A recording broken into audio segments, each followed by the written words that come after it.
In this video, we are going to see how to move lots to another event. It helps to shift lots from one event to another event of same user. Step 1. Select lots to transfer to another event.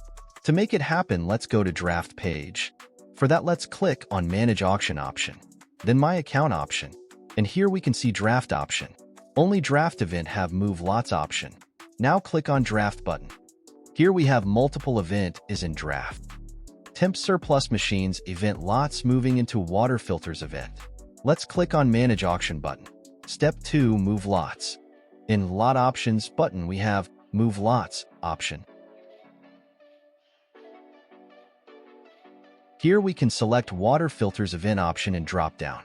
Now select lot number 3 and 4 and click on Move Selected Lots button. Here we have two options, Generate New Lot Number and Copy Lot Number. For now, let's click on Copy Lot Numbers.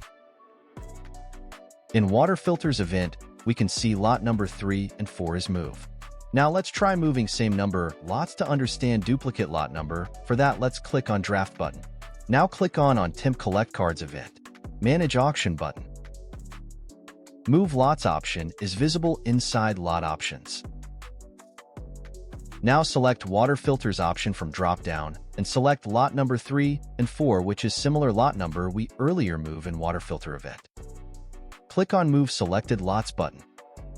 Click on Copy Lot Numbers button.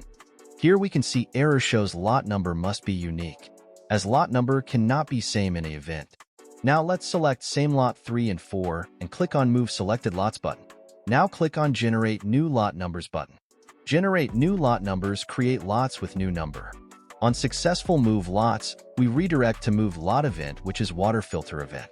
Here we can see lots are created with new lot numbers 5 and 6.